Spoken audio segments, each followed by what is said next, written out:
Are you overwhelmed? Do you feel like you're busy, busy, busy, but you're actually not achieving anything? I've got some tips that are really going to help.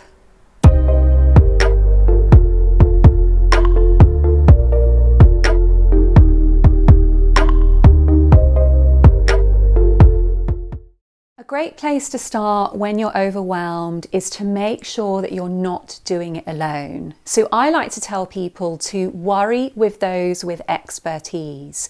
So you're sharing your worries and you're getting your advice alongside people who know what they're talking about, people who know what they're doing. So for example, you're watching YouTube videos that are going to give you the right information. On this channel, this information is all about how to stay on track with creative dreams, how to stay positive in your mindset. So if you're new here, you might want to consider subscribing. So when we're worrying with people with expertise, we're really in a place where we're able to start finding solutions. If we're overwhelmed and we're trying to do it alone, often what happens is we just keep churning in that same negative, that same overwhelming place. So reach out to people who know what they're doing. Reach out and get the advice that you need. The second area is to start to get some clarity around goals, or if you're not even setting any goals, it's to really begin there. So I like to do 3 tiers with this. If you're finding that you're so busy but nothing's actually happening, those 3 tiers can really help. So the first tier is daily goals. The second tier is short-term goals. So we're talking about goals that are month to month or around a 6-month goal. And then the third tier are those really long-term goals. So you might be thinking goals around a year or goals around 5 years, so between a year and 5 years. So that first area, those daily goals, again, keeping it small and manageable. So you want to start that day with intention and set 3 small manageable daily goals. And then you want to check in with your medium-term goals. So you're looking at where am I with my monthly or my 6-monthly goals. And then again, each day you're checking in with those year to 5-year goals. So you know that each day you're going to be taking small actions that are really feeding those daily goals, those medium goals, and those long-term goals. And that way you're going to be busy, but you're going to be busy achieving things.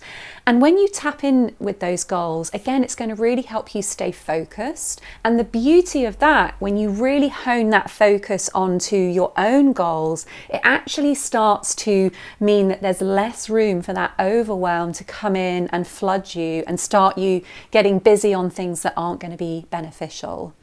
So getting clear about those goals, getting clear about short-term, medium and long-term goals is really going to help with the overwhelm and make sure that you're taking action, but action that actually generates results. That leads into the third area, which is the no.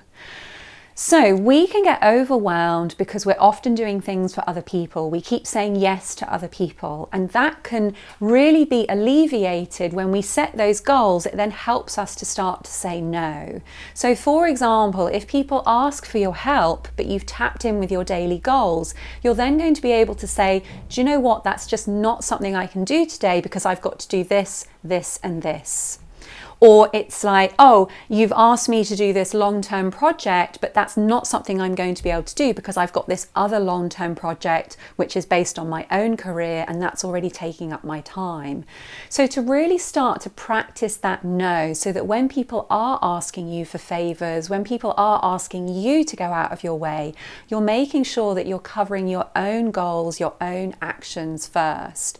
Sometimes people can feel really challenged by this, by saying no to other people. It's often an area that I'm coaching my clients in quite a bit.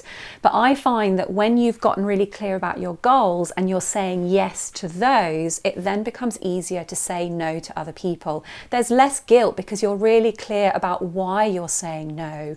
And when you explain it, there's often an opportunity for other people to feel really respectful to you because then they understand what it is that you're trying to achieve.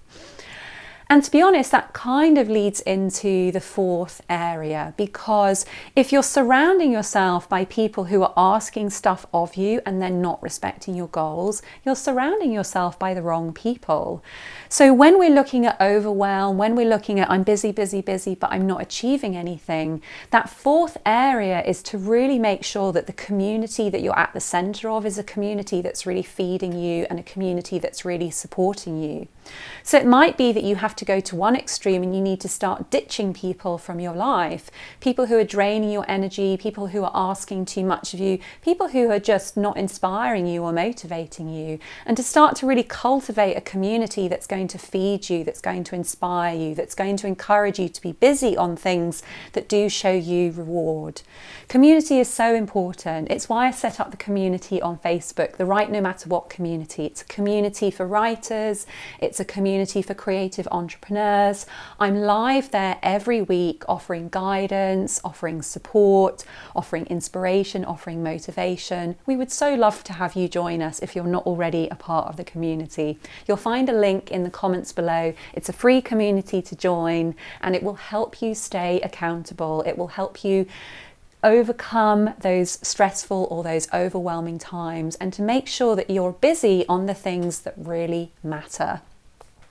So there we go, folks. 4 tips to really help you overcome that overwhelm and make sure that you're busy, but you're actually achieving results. Hope this one was useful to you. Wishing you a really beautiful rest of week, and look forward to seeing you on the sofa next Monday. Take care till then.